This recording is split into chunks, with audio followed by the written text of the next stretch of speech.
अपने सेगमेंट की most value for money motorcycle अब और भी ज़्यादा वैल्यू फॉर मनी हो गई है।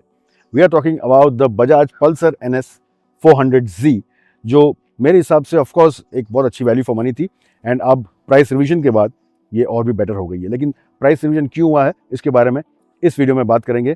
सबसे पहले सब्सक्राइब कर लीजिए स्टीयर लॉक को।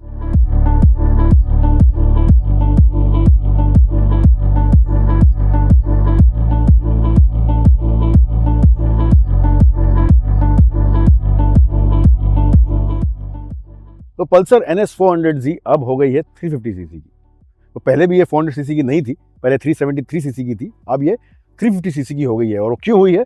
क्योंकि GST नॉर्म्स जब चेंज हुए तो 350 सीसी के ऊपर के बाइक्स ज़्यादा महंगे हो गए थे, तो वो प्राइस को कंट्रोल करने के लिए कंपनी ने इसे 350 सीसी का कर दिया है।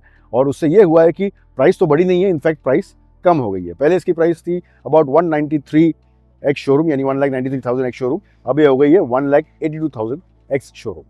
तो अब लुक्स की बात करें तो ऑफ कोर्स इसके लुक्स में, डिज़ाइन में कोई भी चेंज नहीं हुआ है, इट्स एग्जैक्टली द सेम। हाल ही में जो इसमें अपडेट्स आए थे वो इसमें बरकरार वैसे ही हैं। फॉर एग्जांपल ये जो इसका स्क्रीन है ये नया है, इसमें एक इनसेट आ गया है और जब आप ब्लूटूथ कनेक्ट करते हैं तो वहाँ पे सारे जो इन्फॉर्मेशन है यहाँ पे आपको दिखाई देती है छोटे स्क्रीन में, जो आप यहाँ से टॉगल करके चेंज कर सकते हैं from the handle bar itself. यहाँ पे आपको USB चार्जर भी मिलता है, but this is a USB not a C USB। NS की डिज़ाइन हमेशा से इम्प्रेसिव रही है और इतने सालों के बाद भी the NS series of bikes look very contemporary. मुझे इसकी स्टाइलिंग अच्छी लगती है। ऑफकोर्स ड्रॉबैक ये है कि ये लगती है इसके छोटे सिबलिंग्स की तरह ही, वो ऑफकोर्स 400Z का एक ड्रॉबैक ज़रूर है। लेकिन अगर आप इसे एक आइसोलेशन में देखें तो ये मोटरसाइकिल मुझे काफ़ी इंप्रेसिव लगती है। 400 की अच्छी बात यह है कि आप इसे अगर फ्रंट से देखें तो इट लुक्स क्वाइट बल्कि, प्रोपोर्शनेट भी लगती है। कहीं भी आपको डिसप्रपोर्शनेट एंगल्स या स्टाइलिंग आपको इसमें नहीं मिलेगी। इसके USD फोक्स जो हैं ये काफ़ी अच्छे हैं, चंकी लगते हैं एंड ओवरऑल स्टाइलिंग में इसमें कोई खराबी निकालना थोड़ी सी मुश्किल बात है। अब जो चेंज हुआ है इसके इंजन कैपेसिटी में वो किस तरह से हुआ है? बेसिकली इसका जो स्ट्रोक है इसे कम कर दिया गया है, अप टू 4 mm रिडक्शन हुआ है इसके स्ट्रोक में। और वहीं इसके पावर की बात करें तो अबाउट 2.4 PS इसके पावर में रिडक्शन हुआ है, विच इज़ एक्सेप्टेबल, क्योंकि आप जब इंजन कैपेसिटी जो है ये अबाउट 23 क्यूबिक कैपेसिटी से कम कर रहे हैं तो इतना पावर रिडक्शन जो है ये एक्सेप्टेबल है। एंड ओवरऑल टॉर्क जो है ये 1.8 Nm से कम हुआ है। I really like the grip, ये काफ़ी अच्छा है और स्विच गियर्स की क्वालिटी भी इसकी काफ़ी अच्छी थी, जो पहले भी मैंने नोटिस की है। That remains the same. और अच्छी बात यह है कि इसका जो मिरर का स्टॉक है ये मेटल का है and this is pretty strong.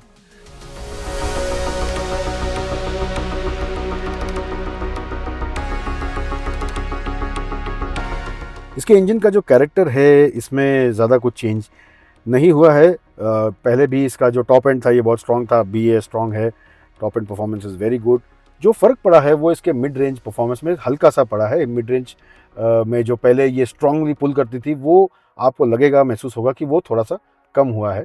But otherwise majority जो इसका कैरेक्टर है इंजन का ये सिमिलर है, इसमें बहुत ज़्यादा डिफरेंस आपको पता नहीं चलेगा। इनफैक्ट इस सेगमेंट में इस मोटरसाइकिल का जो पावर टू वेट रेशियो है अब भी वन ऑफ द बेस्ट है, just second to the Duke 390। जो पावर टू वेट रेशियो है इसका ये 230 PS पर टन है। अगर हम इसके एक और राइवल से कंपेयर करें which is the TVS RTR 310, उसका जो पावर टू वेट रेशियो है वो 211 PS पर टन है एंड इसका 230 PS पर टन है, which is explanatory. Pulsar NS 400Z was a pleasurable bike to ride. अब भी ये काफ़ी प्लेजरेबल है। मुझे इसका राइडिंग स्टांस भी अच्छा लगता है, बहुत ज़्यादा कमिटेड या एग्रेसिव नहीं है। It is comfortable to ride. ये आपके डेली राइड के लिए भी अच्छी मोटरसाइकिल है और आपके शॉर्ट टूरिंग के लिए भी ये मोटरसाइकिल काफ़ी अच्छी है। इसका जो बैलेंस है between city performance and highway performance ये मुझे काफ़ी अच्छा लगता है and it is a good everyday motorcycle. Suspension जो है ओवरऑल कंफर्टेबल है, लेकिन थोड़े से स्टिफर साइड पे ज़रूर है। खासतौर से अगर आप बहुत ही रफ रोड्स पे चलाएं या टूटे हुए रोड्स पे चलाएं तो आपको हल्का सा स्टिफनेस ज़रूर महसूस होगा, but otherwise the bike rides very well.